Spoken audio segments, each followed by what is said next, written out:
Pag makikita mo sa Wanluna, may isang building doon. Ayan sila. Dr. Fernando Gan, Secretary General. Gino Chen, na lagi ko nakikita, Assistant Secretary General. Edison C., External Affairs Committee Vice Chairman. And Mr. Jordan Ang, External Affairs Committee Vice Chairman. Ay sila po, ang FFCCCI ay magtutulong muli. Kung maalala ninyo dito yung 30 motor, sabi ko may parating pa. Ayan ay sa effort ng ating Manila Chinatown Development Officer or Director. Ayan po si Mr. Tony C. At 10 ng kanyang mga kasamahan. Tony, thank you very much sa iyo. Alam niyo si Tony, wala na masweldo yan. Puro tosgas. But I'm really grateful on behalf of the people of Manila to FFCCCII. Thank you very much. Tingnan nyo naman, ang regalo ko sa inyo, magandang Vice Mayor sa tabi ninyo. Ayan, si Vice Mayor Chi at ang ating mga konsyal. Meron po tayong 3 katulad nung nagawa natin dati na Hilux. Pambardagulan to, kaya mga tolongges.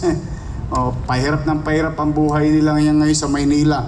We will have and going to receive a fully modified Hilux for peace and order situation. Andiyan dyan po sa kodli ng mga lesbo natin. At ang balita ko, yung nakita nyong NMAX, baka meron pang dumating, di ba may 30 na tayo, wala tayong tosgas. Sabi ka po sa akin ni Tony, baka may dumating pang 40. Wow! Thank you. Sana umulan. Thank you very much. Thank you very much, Victor. At talagang masaya-masaya. Pumanatag kayo, kami ni Vice Mayor at 10 na mga konsyal ninyo sa lungsod, pipilitin namin mag-inam. Maging episyente at masinop sa mga kakayanan ng ating lungsod pagdating sa gastusan. Maraming salamat. Palakpakan po natin. And I am proud and to inform also the city employee that we have a new member in the Sangguniang Panglungsod.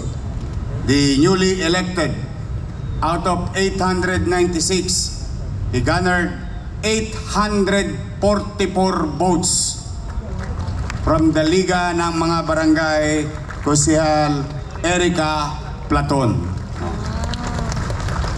Kasama ang kanyang mga board member and opisyales sa Liga ng Barangay. Ngayon lang ako nakakita ng botong ganon. 896, 844 ang nakuha niyang boto. Congratulations. At natutuwa naman ako dahil pagkaupo nila, yung malaking problema at suliranin ng mga barangayan, about almost 400 plus barangays who has a problem, na-resolve kagad ng ating bagong Liga President na si Erica Platon. At pati yung SK, si Yan Yan. I'm happy for you, to your organization. At nais ko lamang pasalamatan, wala po kayo noon, pero gusto ko na rin ipaalam sa inyo. Alam nyo, ang Maynila, sumali sa Batang Pinoy. Yung competition, mga atleta. No? Last year, 2024, tayo po ay nagkaroon ng gold medal. May isa po tayong gold medal. 1 gold medal. And we rank number 84. City of Manila. Rank number 84. Sa dulo ng walang hanggan. Malapit na. But through the initiative and leadership of Director Dale Evangelista, we participated again 2025 this year. From 1 gold medal, 40 plus gold medal ang nakuha ng lungsod ng Maynila. From rank number 84, we are now number 5. Papalakpakan natin yung mga kasama ni Dale Evangelista. Ayun. Sooner or later, sabi ko, alam mo, may isang sport na sosyalin eh. Mamahalin. Sabi ko, baka pwede naman tayo sumali sa water polo. Sabi ko, ang dami natin swimming pool na pinagagana ngayon. Baka po pwede magkaroon tayo ng water polo team para mag-compete naman tayo worldwide. Kasi bihira ang isang lokal na pamahalaan na magkaroon ng water polo team dahil kailangan mo ng facility. But Victor, we have so much facility all over the city nowadays. Hopefully. But just imagine, Victor, to the FFCCCII group, just imagine, with the limited resources, from 85, rank 85 to number 5, from 1 gold medal to 43 gold medal. So that is, Pedro, anong tawag doon? 4,200% growth in 1 year. No?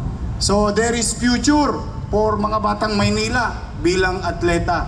All they have to receive is assistance from the city government.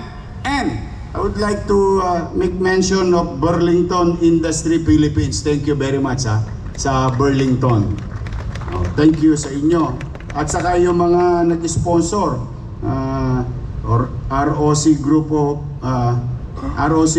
Uno Restaurant, Gibosius, Firm Builders, Philippine Airlines, Joseph Yao, and Noselim. At sa ating mga coach at mga magulang. Palakpakan natin ang atletang Manileño. At may awa ang Diyos. Magtutuloy-tuloy tayo. So, again, ito ang inyong lingkod. No? I, your mayor, and the city government support violence against women.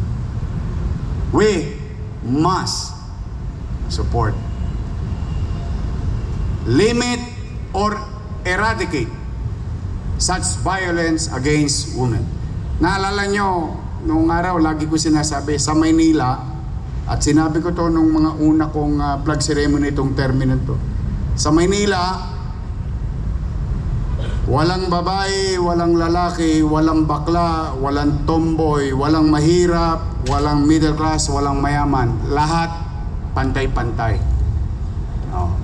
And I do believe that we must sa puso at sa isipan natin.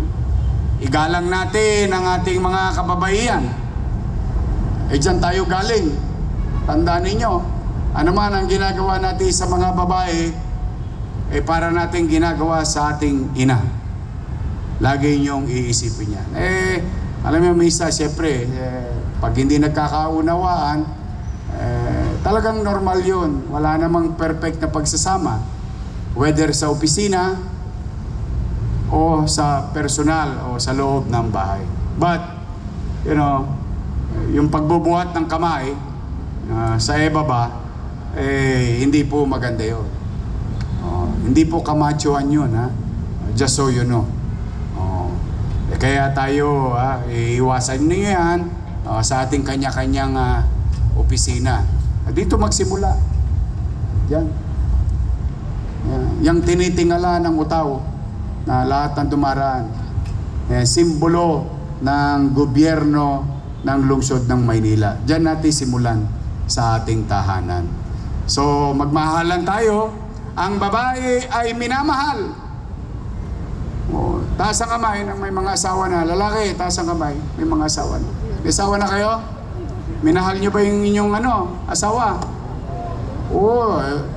Pag nawalang yan kayo, pag nanliligaw kayo, kulang sungkitin nyo ang buwan at bituin. Lahat ipinangangako nyo langit. Oh. Akalain ninyo, dinala nyo sa impyerno yung buhay ng babae. Oh, hindi. Oh, we must continue to be understanding. We must continue to respect their rights. Mapababae, mapalalaki, equal rights. Oh, we are all human being. And that, kailangan sa araw-araw ng pamumuhay natin. Ang paggalang sa kapwa, at lalong-lalo na paggalang sa ating mga kababaihan. And I think the Vice Mayor showed the council on how to protect the lady members in the Sangguniang. So, kaya po sa inyo, tuloy-tuloy lamang po tayo. May awa ang Diyos. Nararamdaman nyo na ba ang Pasko? Yes. Pasko na ba? Oo nga. Pera na lang ang ulang. Marami na kayong shopping list, ano? Marami na kayong nasa, ano yun sa internet? Yung cart. Naka-add to cart na ba kayo? Malamang. Kaya lang, ang problema, baka pag nagkapera kayo, wala na. Out of stock na.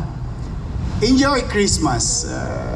Let's just have a very good atmosphere or attitude towards or outlook. We must continue to hope that 2026 will be a better year for us. Better year for each and every one